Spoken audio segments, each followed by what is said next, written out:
यह मामला सेखुइया गांव उत्तर प्रदेश के बलरामपुर का है। यह घटना खेत और खलियान की जमीन को लेकर शुरू हुए झगड़े से जुड़ी है। गांव में जमीन के बंटवारे को लेकर लंबे समय से तनाव था। उसी दौरान गांव के प्रधान प्रतिनिधि सियानंद वर्मा और उनके परिवार पर अचानक कुछ दबंग लोगों ने हमला कर दिया। बताया जाता है कि ये दबंग गाँव की ऊंची जाति से थे और प्रधान का परिवार ओबीसी कुर्मी समाज से आता है। विवाद इतना बढ़ गया कि हमलावरों ने लाठी, डंडों, कुदाल और अन्य हथियारों से मारपीट शुरू कर दी। आरोप है कि हमलावर घर में घुस गए और पूरे परिवार को बुरी तरह पीटा।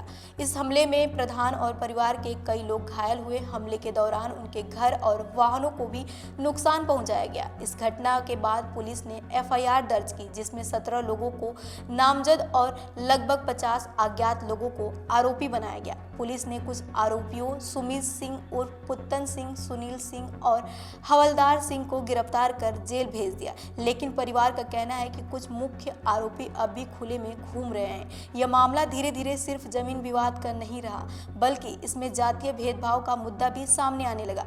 पीड़ित परिवार का कहना है कि उन पर हमला उनकी जाति और सामाजिक स्थिति देखकर किया गया।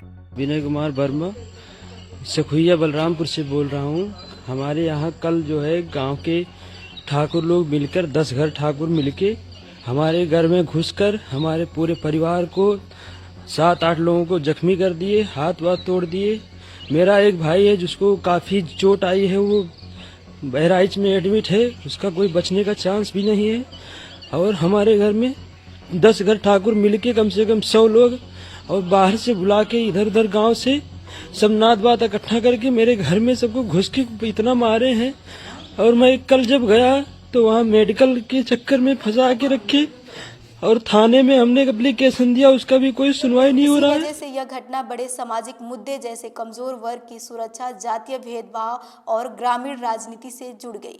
हमले के बाद समाजवादी पार्टी सपा का प्रतिनिधि मंडल कुर्मी समाज के कई नेता और समाज सेवी पीड़ित परिवार से मिला।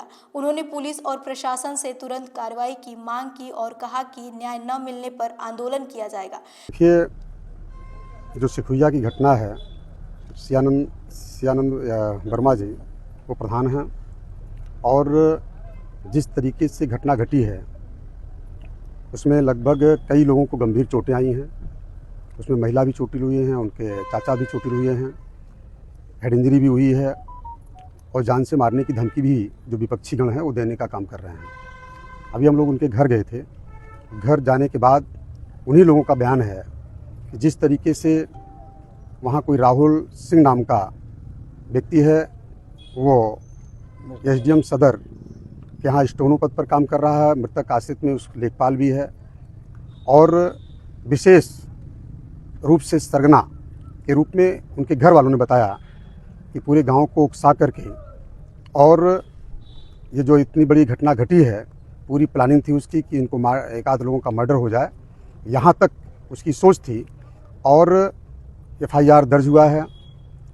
आज उसी के संबंध में हम सभी लोग जनप्रतिनिधि मंडल यहाँ पर एसपी साहब से बात हुई थी, समय लिया गया था और उसी के संबंध में उनसे मिलकर इस घटना के बारे में अवगत कराया गया। पीड़ित पक्ष का कहना है कि पुलिस ने शुरुआत में कार्रवाई करने में देर की। सामाजिक संगठनों के दबाव के बाद पुलिस ने वादा किया कि ओबीसी समाज को गाली देने वाली लड़की और मुख्य मास्टरमाइंड को 1 सप्ताह में गिरफ्तार कर लिया जाएगा, लेकिन 1 सप्ताह बीत गया और गिरफ्तारी नहीं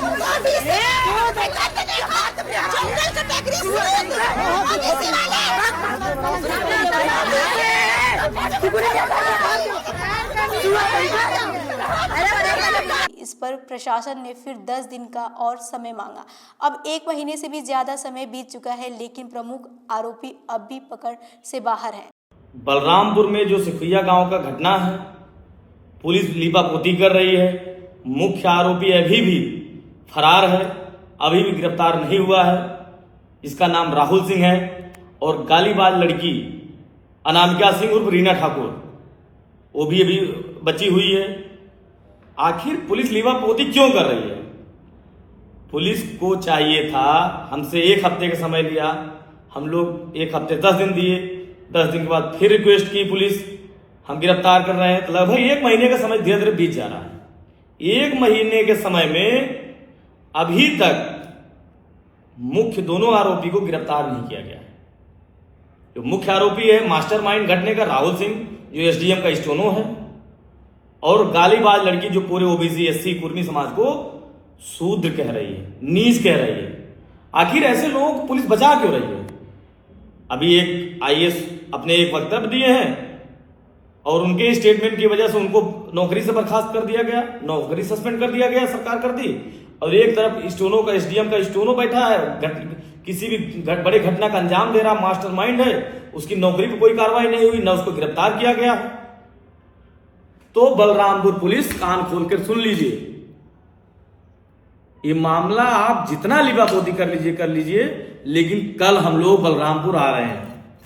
इससे नाराज होकर सैकड़ों लोग सामाजिक न्याय की मांग को लेकर बलरामपुर यह मामला आगे क्या मोड़ लेता है, क्या पीड़ित को न्याय मिलेगा या यह संघर्ष और बड़ा रूप लेगा। फिलहाल के लिए बस इतना ही, और भी अपडेट के लिए बने रहिए हमारे